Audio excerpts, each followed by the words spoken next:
जय हिंद दोस्तों। Hopefully exam centre पहुंचने की तैयारी हो रही होगी।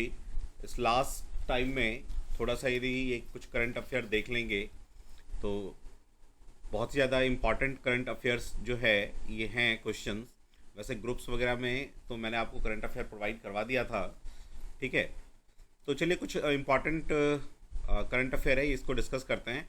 आप यूट्यूब में इसको देख रहे हैं तो प्लेबैक सेटिंग में जाके वहाँ प्लेबैक स्पीड इंक्रीज कर लें 1.5 1.252 जितना भी आपको लगे कि मैं सुन सकता हूँ, तो उससे क्या होगा, जल्दी जल्दी आप देख पाएंगे। चलिए तो स्टार्ट करते हैं। क्वेश्चन नंबर 1 है ग्लोबल हंगर इंडेक्स।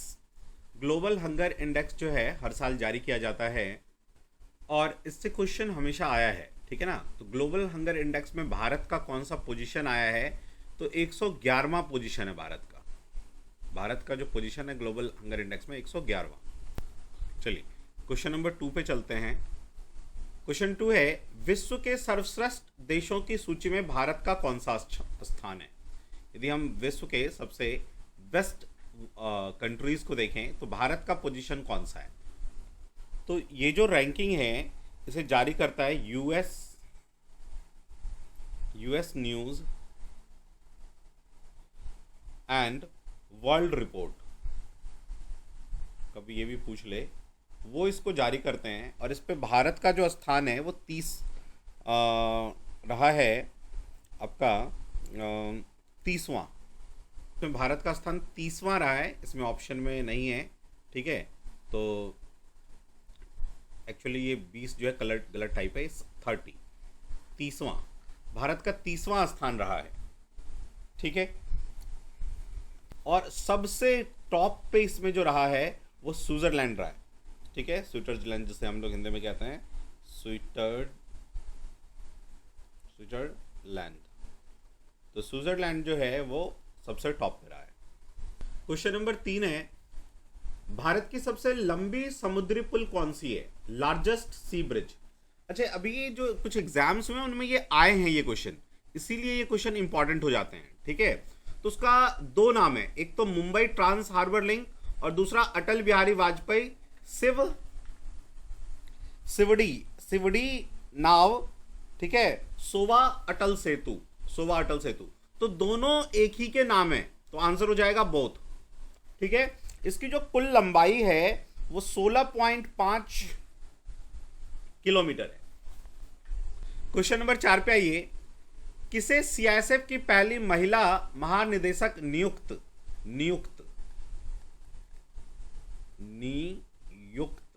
किया गया है, ठीक है ना। फर्स्ट जो है महानिदेशक तो वो नीना सिंह हैं जिन्हें नियुक्त किया गया है। क्वेश्चन नंबर 5 पे आइए।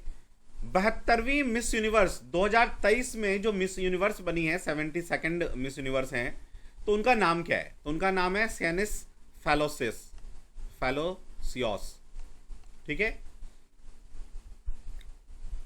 ये पूछा जा सकता है कि ये किस कंट्री से हैं, तो निकारागुआ से हैं। ये निकारागुआ अफ्रीकन कंट्री है, निकारागुआ, ठीक है। चलिए नेक्स्ट पे आइए। थ्रेड बाय थ्रेड पुस्तक किसने लिखी है, थ्रेड बाय थ्रेड। तो थ्रेड बाय थ्रेड पुस्तक अभी बहुत ही हाल में चर्चित रहा है, सत्या सारन ने इसे लिखा है, सत्या सारन, ठीक है। चलिए अगले क्वेश्चन पे आइए। भारत की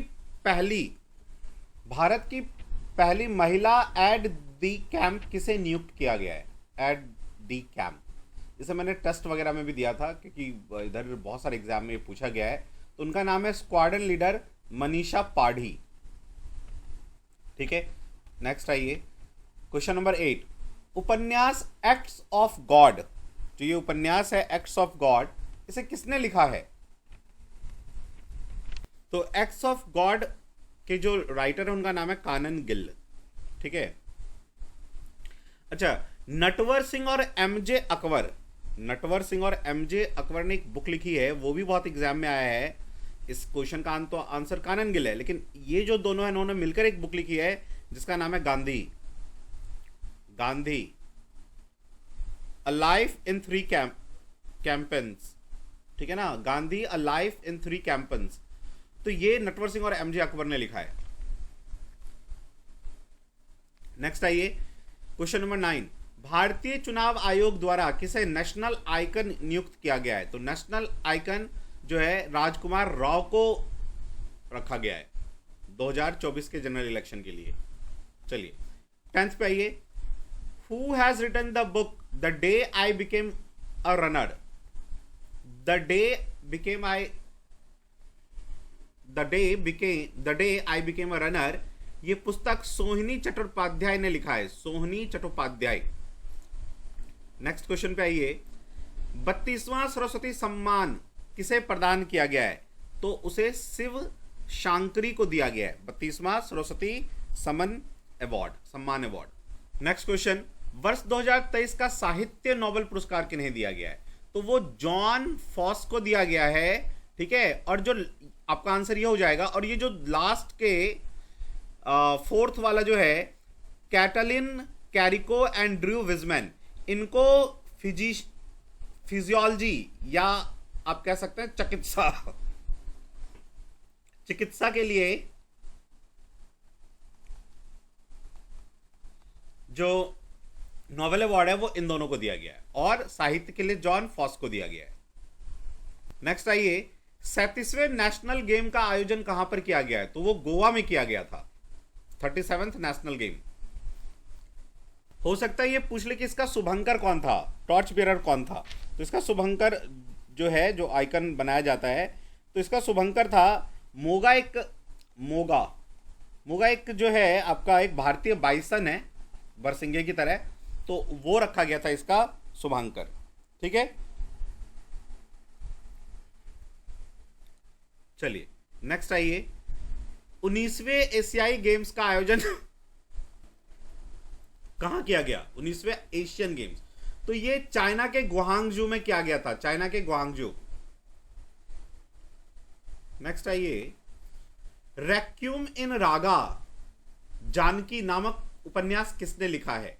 तो इस पुस्तक को लिखा है नीलम सारन गौर ने, ठीक है। अच्छा, इसके लिए इनको साहित्य अकादमी पुरस्कार दिया गया है, नीलम सारन गौर को इसके लिए साहित्य अकादमी अवार्ड दिया गया है, अकादमी 2023 का, समझ गए।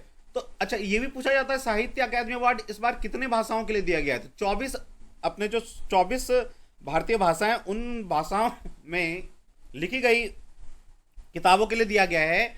और इस बुक का देखो नाम से ही पता चल रहा है इंग्लिश, तो अंग्रेजी के लिए, इंग्लिश के लिए दिया गया है, ठीक है ना। ऐसे ही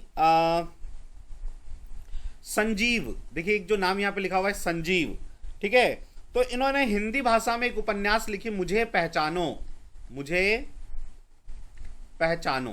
तो उनके लिए इनको साहित्य अकादमी अवार्ड दिया गया है, ठीक है।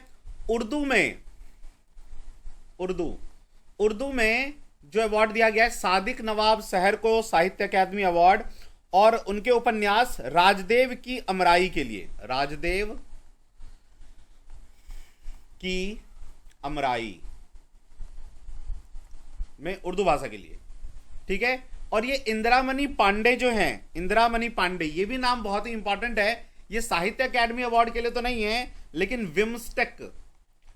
बिम्स्टेक जो समिति है, बिम्स्टेक, उसकी जो सचिव है, महासचिव, वो इनको घोषित किया गया है, बिम्स्टेक की महासचिव।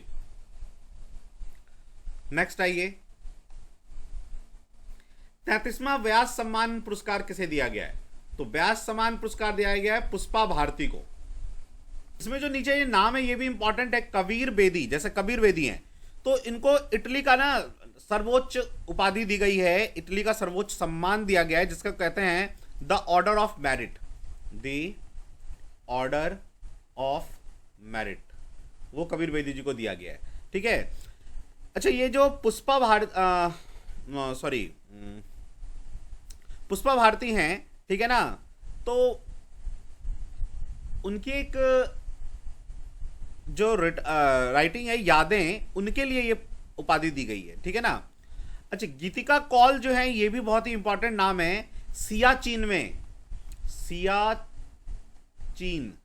सियाचिन ग्लेशियर जो है, तो सियाचिन में भारत की पहली ऐसी महिला चिकित्सक है जिनको तैनात किया गया है, कैप्टन गीतिका कौल। इनका पूरा नाम है कैप्टन गीतिका कौल। सियाचिन में पहली भारतीय महिला डॉक्टर जिनको तैनात किया गया है, ठीक है। अच्छा, इसमें एक और है देविता लैडेज, ठीक है। तो ये नाम भी बहुत ही फेमस रहा है। खैर इससे कोई ये क्वेश्चन एग्जाम के लिए उतना इंपॉर्टेंट नहीं है एक्चुअली। शिक्षा निहोम अवार्ड जो है ना, दविता नहीं, सविता लैडिस को दिया गया है। वो क्वेश्चन कभी आया नहीं है अपने जैसे एग्जाम में भी नहीं आ सकता। ये शिक्षा में एक निहोम अवार्ड होता है, वो दिया गया है इनको, तो उतना इंपॉर्टेंट नहीं है ये नाम। तो ये 15 क्वेश्चन थे जो इंपॉर्टेंट अभी के फिलहाल के एग्जाम्स में आए हैं और अपने एग्जाम के लिए भी इंपॉर्टेंट हो सकते हैं, तो वो मैंने इसमें डिस्कस किया है। और होपफुली आप लोग बहुत अच्छी तरह से अपना एग्जाम दे के आना, ठीक है। देखो, जो आपको मैंने बताया है कि हमेशा पहले रीजनिंग, फिर मैथ, फिर इंग्लिश और फिर जो है लास्ट में जीके करना। टाइम का बहुत ज़्यादा ध्यान रखना कि रीजनिंग 45 मिनट में कंप्लीट हो जाए, 1 घंटे में मैथ कंप्लीट हो जाए। फिर इंग्लिश जो है आप 35 से 40 मिनट इंग्लिश को दे दो और 15 मिनट लगभग जीके, उससे ज़्यादा नहीं लगना चाहिए जीके में, ठीक है ना। और जब रीजनिंग कर लो तो रीजनिंग के गोले भर लो, फिर मैथ कर लो तो मैथ के गोले भर लो, क्योंकि लास्ट में यदि आप गोले बचा लेते हो कि लास्ट में भरूंगा, तो कई बार लास्ट ईयर में बहुत सारे ऐसे बच्चे थे जिन्होंने मुझे कहा कि सर गोले ही नहीं भर पाया, लास्ट में छिन गया कॉपी, ठीक है। तो all the best for your exam. बहुत कूल होके एकदम कॉन्फिडेंस से एग्जाम दे के आना, 100% आपका हो जाएगा। कॉन्फिडेंस, कूलनेस मेंटेन रखना और जो मैंने ये चीज़ें बताई हैं वो ध्यान रखना, तो बहुत सी चीज़ें सॉल्व हो जाती है, प्रॉब्लम आपका सॉल्व हो जाएगा और बहुत कूल माइंड से एग्जाम दे के आना, ठीक है। चलिए मिलते हैं फिर नेक्स्ट डिस्कशन में, तब तक के लिए जय हिंद, जय Bharat, all the best for your exam.